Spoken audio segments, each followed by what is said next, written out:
Just before dawn on May 13th, 1862, a young enslaved man named Robert Smalls made a decision that would rewrite the rules of what was possible.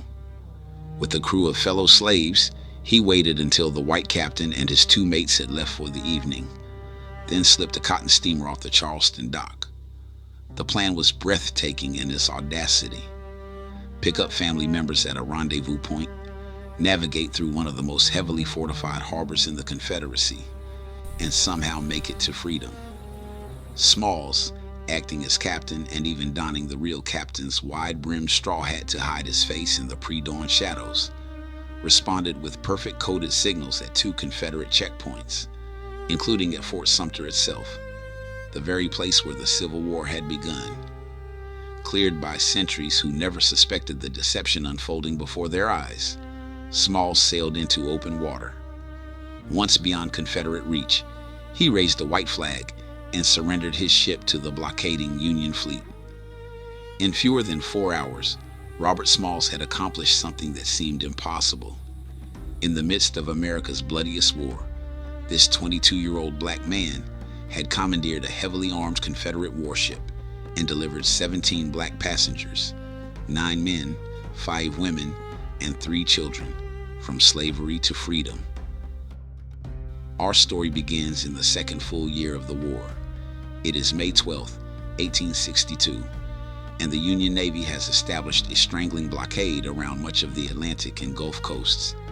Inside it, Confederate forces are dug in, defending Charleston, South Carolina, and its coastal waters, dense with island forts, including Sumter, where the first shots of the Civil War had been fired exactly 13 months earlier.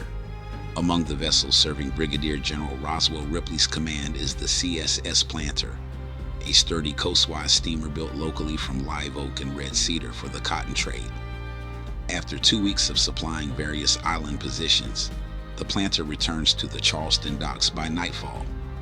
She is scheduled to depart again the next morning and is therefore heavily armed, approximately 200 rounds of ammunition, a 32-pound pivot gun, a 24-pound howitzer, and 4 other guns, including one that still bore the scars from the original attack on Fort Sumter.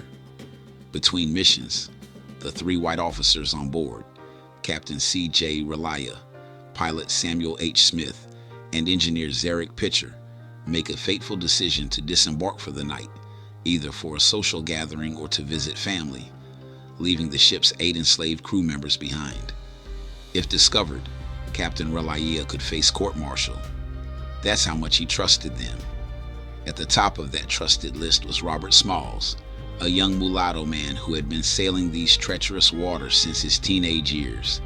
He was intelligent and resourceful, defiant yet compassionate, an expert navigator with a family desperate to be free. Though Smalls served as the ship's virtual pilot, because only whites could hold rank, he was officially listed as wheelman. He not only knew the job inside and out, he even resembled Captain Relia, a fact that prompted teasing from the crew. Was it his complexion, his build, or both? The real joke, though, belonged to Smalls, for what none of the officers knew was that he had been planning this moment for weeks and was prepared to use every weapon on board to see it through. Robert Smalls was born on April 5th, 1839, behind his owner's house at 511 Prince Street in Beaufort, South Carolina. His mother, Lydia, had been torn from her own family at age 9, sent from the Sea Islands to work in the fields before eventually serving in the McKee family house. Who Smalls' father was remains unclear.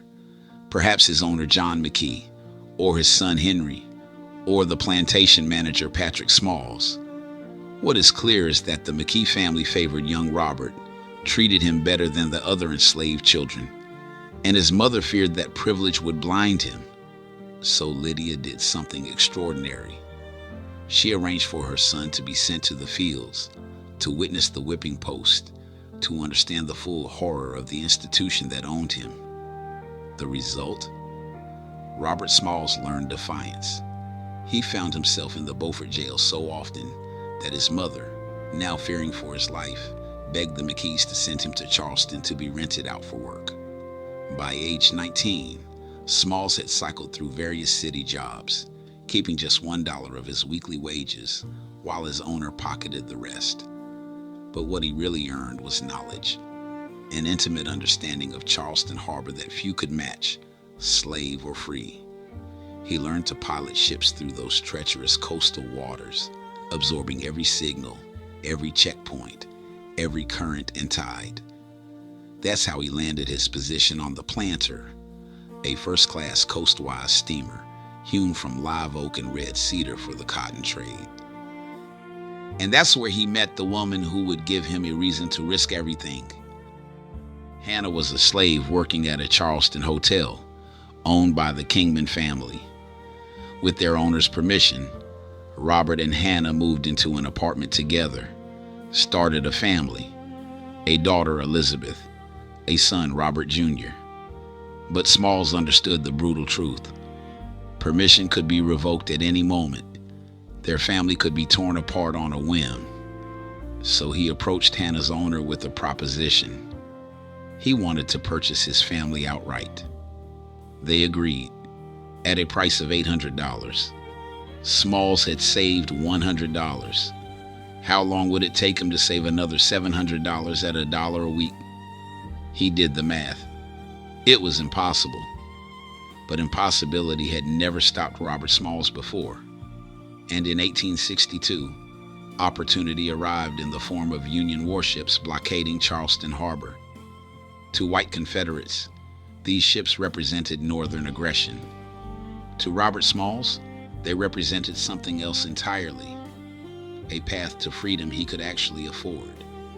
Secretary of the Navy, Gideon Welles had ordered commanders to accept runaway slaves as contraband since September 1861. Smalls couldn't buy his family on shore, but he realized he could win their freedom by sea.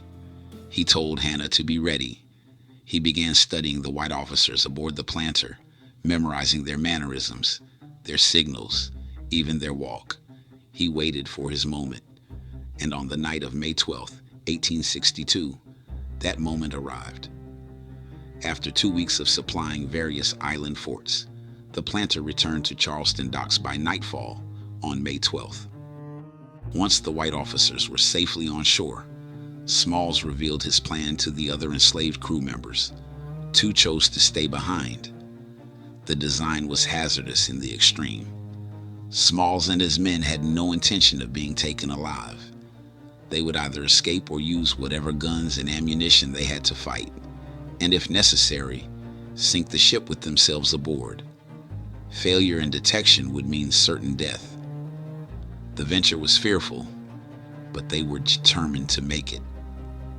At 2 o'clock in the morning on May 13th, Smalls donned Captain Relia's distinctive straw hat and ordered the skeleton crew to fire up the boiler and raise the South Carolina and Confederate flags as decoys. Easing away from the dock, in full view of General Ripley's headquarters, they paused at the West Atlantic Wharf to pick up Smalls' wife and children, along with 4 other women, 3 men, and another child. Now came the most dangerous part. At 3:25 a.m., the Planter began her perilous passage. From the pilot house, Smalls blew the ship's whistle while passing Confederate Fort Johnson, and at 4:15 a.m., Fort Sumter itself, as coolly as if General Ripley himself were commanding the vessel. Smalls knew all the proper Navy signals to flash. He even folded his arms in Captain Relia's characteristic manner, so that in the shadows before dawn, he passed convincingly for white. The ruse worked. The Planter was the harbor guard boat, allowed to pass without interruption. Only when the ship moved beyond range of Confederate guns was the alarm finally sounded. But by then, the Planter was heading straight for the Union blockade. Approaching the Federal ships, Smalls ordered his crew to replace the palmetto and rebel flags with a white bedsheet his wife had brought aboard. Acting Volunteer Lieutenant J. Frederick Nichols of the U.S.S. Onward didn't immediately see the makeshift flag of surrender and ordered his sailors to prepare to fire. But then, and this detail may have changed the course of history, the sun broke over the horizon. In the growing light, Nichols could finally see clearly. Someone shouted, "I see something that looks like a white flag!" And there it was, a sheet that would have been white with soap and water, flying from the approaching steamer. As the planter drew near, the Union sailors searched in vain for the face of a white man. When the crew aboard the planter realized the Federals would not fire, there was an explosion of joy on deck. Some dancing, some singing, whistling, jumping. Others stood looking back toward Fort Sumter, muttering curses against it, and the heart of the Sioux, generally. As the steamer came alongside the Onward, one of the black men stepped forward. Taking off his hat, he shouted, "Good morning, sir. I've brought you some of the old United States guns, sir." That man was Robert Smalls. He and his family and the entire enslaved crew of the planter were now free. Lieutenant Nichols boarded the vessel, hauled down the flag of truce, and hoisted the American ensign. He then transferred the planter to his commander, Captain E.G. Parrott of the U.S.S. Augusta, who forwarded it to Flag Officer Samuel Francis DuPont at Port Royal, Hilton Head Island. DuPont was impressed, describing Smalls as superior to any who have come into our lines, intelligent as many of them have been. While DuPont sent the families to Beaufort, he personally cared for the planter's crew and had its captured flags sent to Washington. The Confederates put a $4,000 bounty on Smalls' head. In the immediate aftermath, some Southern officers even suggested that white accomplices must have been involved, unable to accept that enslaved people could execute such a sophisticated plan alone. But there were no white passengers aboard the planter that morning. Smalls and his crew had acted entirely on their own initiative. In the North, Smalls became a celebrated hero. He personally lobbied Secretary of War Edwin Stanton to begin enlisting black soldiers. After President Lincoln authorized black enlistment a few months later, Smalls reportedly recruited 5,000 soldiers by himself.